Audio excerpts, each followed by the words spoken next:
frankly, exhausted of Brett. More than 70% of people tell the country is on the wrong track. They say the country is on the wrong track.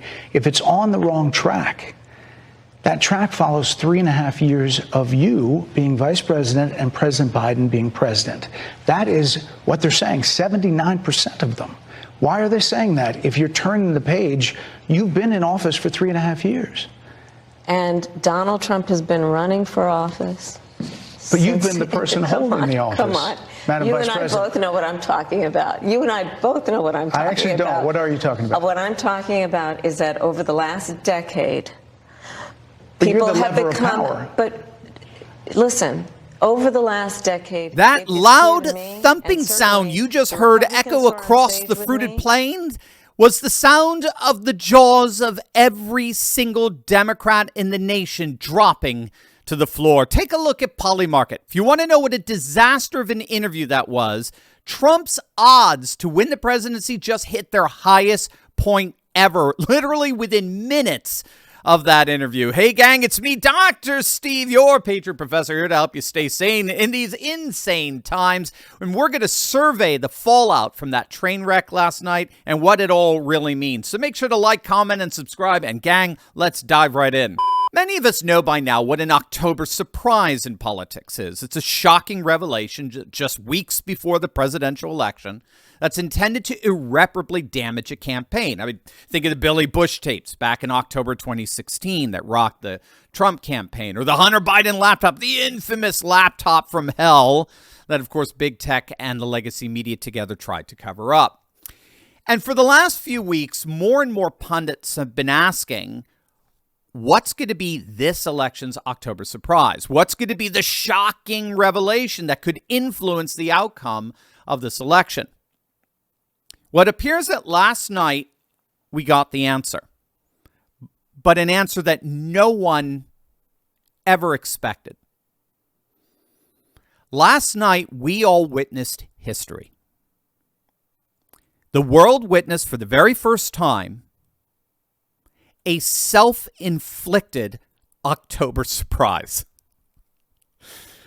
Last night, Kamala Harris, through her own incompetent undoing, single-handedly blew up her entire campaign. As many of you know, Harris agreed to a sit-down, unscripted, unedited interview with Fox News' Bret Baier. Now, ironically, she only has herself to blame for having to do the interview in the first place. She's been deliberately hiding from the press, and that's begun to negatively affect her poll numbers. And so she was forced to sit down with Baier, and they weren't even a minute into the interview when things began to clearly unravel. You know, voters tell pollsters all over the country and here in Pennsylvania that immigration is one of the key issues that they're looking at this election, and specifically the influx of illegal immigrants from more than 150 countries. How many illegal immigrants would you estimate your administration has released into the country over the last 3.5 years? Well, I'm glad you raised the issue of immigration, because I agree with you. It is a topic of discussion that people want to rightly have. And you know what I'm going to talk about. Yeah, but just a number. Do you think it's 1 million, 3 million? Brett, let's just get to the point. Okay, the point is that we have a broken immigration system that needs to be repaired. So your Homeland Security Secretary said that 85% of apprehensions. I'm not finished. We have it's a rough estimate of 6 million people have been released into the country. And let me just finish. I'll get to the question. I promise you. I was beginning to answer. And no, you weren't. No, you weren't. No, you were emphatically not answering the question. You don't answer the questions. The question was a very straightforward and simple one. Under your tenure, how many, right? That's a quantity question. How many illegal immigrants have poured into the country? Is it 1 million? Is it 2 million? Is it 6 million? What is it? Your best estimate. Go. What is it? The entire world witnessed a candidate completely incapable of answering a straightforward question. And unlike CNN, unlike MSNBC, unlike CBS, Bret Baier called her out on it, and she melted. Premise. Jocelyn Mungari Rachel Morin, Laken Riley, they are young women who were brutally assaulted and killed by some of the men who were released at the beginning of the administration, well before a negotiated bipartisan bill. Former President Clinton actually referred to Laken Riley Sunday campaigning for you in Georgia, saying if those men had been properly vetted, Laken Riley probably would not have been killed. So if it wouldn't have happened, this is well before any negotiation. This is well before Donald Trump got involved in the politics. This is a specific policy decision by your administration to release these men into the country. So what I'm saying to you, do you owe Brett, those families an apology? Let me just say, first of all, those are tragic cases. There's no question about that. There is no question about that.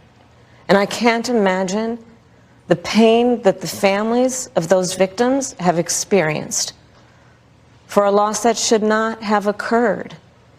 So that is true. Madam Vice President, it was a policy decision in the early part of your administration. I will let one of the mothers talk about it. Take a listen.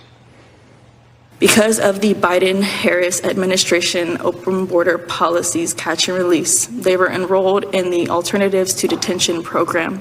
This meant that they were released into the United States. It was not even a full 3 weeks later that they would take my daughter, Jocelyn Nungare's life. That's the early days. So do you owe them an apology is what I'm saying. I will tell you that I am so sorry for her loss. I am so sorry for her loss. Sincerely. But let's talk about what is happening right now with an individual who does not want to participate in solutions. Let's talk about that as well. But do you want to answer in all fairness, I told you, I feel awful for what she and her family have experienced. Again, that's the very definition of a disaster. She's confronted directly with the catastrophic consequences of her doing, of her and Biden deliberately rescinding Trump's executive orders that secured our southern border. And all she could do was try to deflect it all away from herself and try to pin it on Trump. That was the strategy for the entire interview. Whatever she was asked, always make sure to deflect to Trump. How it's Trump. It's Trump. Trump is actually responsible for our unsecure border. Trump is actually responsible for our collapsing economy. It's all Trump. But for me, the single best part of the entire interview was when she cluelessly fell for the most obvious trap imaginable. Did you see CBS cut J.D. Vance's mic off as he tried to correct the moderators about immigration during the recent VP debate? Shutting his mic off is a clear example of mainstream media bias, which makes it hard for people to get the full picture and think for themselves. Manipulation like this is why I use Ground News. It helps me see the whole picture so I can get to the truth. Ground News is a website and app that gathers stories from over 50,000 sources every day so you can get a complete view of what's happening in the world and see through media bias. Check them out for yourself at ground.news/Steve. We can actually see there are well over 125 articles about CBS News cutting Vance's mic. Now, if we look at the coverage details and bias distribution, we can see which news outlets cover the story along with a breakdown of the political leanings of the outlets reporting. The majority of the coverage comes from the center, with about an even split between the left and the right. And if we want to compare headlines to see what each side is saying, it's all right in front of us. The left actually admitted Vance was explaining the legal process when they cut him off, with this headline from Canada's CBC News, while the Washington Examiner, an outlet on the right, points out that CBS actually broke their own rules in trying to fact-check Vance. How can we trust CBS News when they break their own rules? Now, I got to tell you about my favorite feature, the blind spot feed. I use it so I know I'm getting a balanced view of the news. It features important stories covered by just one side of the political spectrum. With the election just weeks away, I could not recommend Ground News more. Just go to ground.news YouTube.com/Steve. Click the link in the description or scan the QR code on the screen. Using my link will get you 40% off the Vantage plan. That's the same one I have for unlimited access to all their features. When you support Ground News, you're also supporting the work we do right here at Turley Talks. Click on that link below right now. We all knew the interview wasn't going well when Kamala began to get visibly angry in response to how poorly her anti-Trump screeds were missing. I'm sorry, and with all due respect, that clip was not what he has been saying about the enemy within that he has repeated when he's speaking about the American people. That's not what you just showed. Well, he was asked about that specific... No, that's not what you just showed. In all fairness and respect to you, that was the question that we asked him. You didn't show that, and here's the bottom line. He has repeated it many times, and you and I both know that. And you and I both know that he has talked about turning the American military on the American people. He has talked about going after people who are engaged in peaceful protest. He has talked about locking people up because they disagree with him. This is a democracy. And in a democracy, the President of the United States, in the United States of America, should be willing to be able to handle criticism without saying he'd lock people up for doing it. But while she was going on that unhinged rant, little did she know that Bret Baier was actually setting her up. He's unstable. He is unstable, Brett. He's not well. You say he's mentally not stable? He's not stable. Let me ask you this. You told many interviewers that Joe Biden was on his game, that ran around circles on his staff. When did you first notice that President Biden's mental faculties appeared diminished? Look at that face. That's the face of someone who just realized that she actually just stepped in it. Did you see how Bret Baier caught her? You say Trump is mentally unstable, that he's not mentally fit for the job. And then she, of course, keeps repeating it. Since you're such a good judge of mental facility, when did you first notice that President Biden's mental faculties were failing? That, gang, that's called game, set, match. And you could tell she had no idea how to answer the question. Joe Biden, I have watched from the Oval Office to the Situation Room, and he has the judgment and the experience to do exactly what he has done in making very important decisions on behalf of the American people. There were no concerns raised? Brett, Joe Biden is not on the ballot.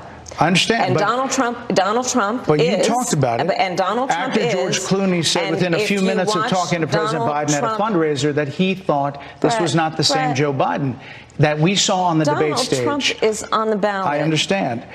You met with him at least once a week for 3.5 years. You didn't have any concerns? I think the American people have a concern about Donald Trump. So in the end, all she could muster was, but Biden isn't on the ticket, Trump is. Biden isn't on the ballot, Trump is. And our good friend Bridget Fedesi pointed out, gee whiz, Kamala, why precisely isn't Joe Biden on the ballot anymore? I mean, she literally stepped into the very premise of the question. If Biden is so cognitively sharp, as you claim, if he's what Joe Scarborough infamously said, the best Biden ever, and if you're such a great judge on mental fitness, then why isn't Biden on the ticket? When did you first notice his mental decline, the entire reason why he's not on the ballot? I mean, her answer, well, he's not on the ballot, literally begged the question. I mean, in many ways, it was Bret Baier's assessment of the entire interview at the end of it all that really summed it up. You know, when the kicker in football, they call a timeout right before he's going to kick the field goal. They're icing the kicker. So we were supposed to start at 5 p.m. This was the time they gave us. Originally, we were going to do 25 or 30 minutes. They came in and said, well, maybe 20. So it was already getting whittled down. And then the vice president showed up about 5:15. We were pushing the envelope to be able to turn it around for the top of the 6 o'clock. So that's how it started. And I could tell when we started talking that she was going to be tough to to, redirect without me trying to interrupt. I did this with President Obama. At one point, I just said, Mr. President, I know you like the filibuster. I just didn't even have the chance to sometimes redirect in those ways. I had a lot of other questions.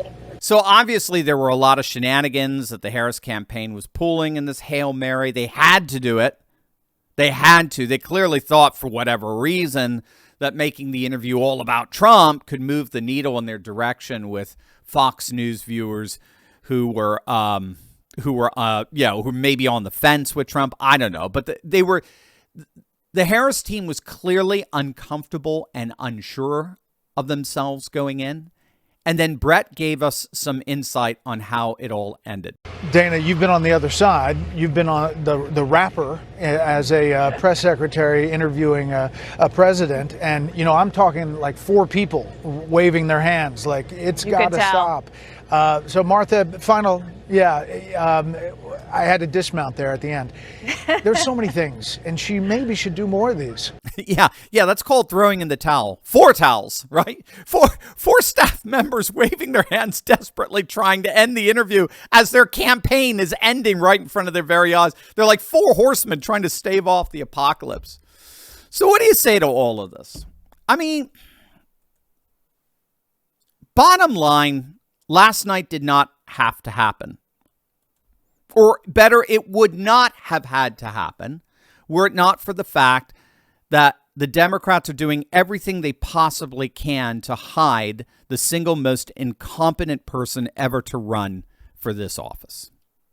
This is what you get when you don't vet your candidate, when they don't go through a primary process. This is what you, or when they do, and they are one of the first ones to flunk.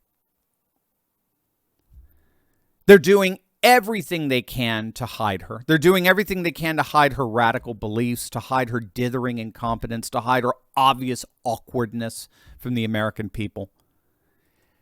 That strategy clearly is not working. Her polls have plunged to where they were just before Biden dropped out. That Fox interview last night was a clear Hail Mary. It was a desperate attempt to try to peel off marginal Trump supporters, and it failed spectacularly.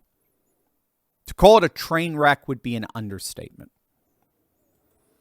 Last night may be that moment in time we all look back on as the event that finally sunk this campaign. It may indeed be remembered for generations as the first self-inflicted October surprise.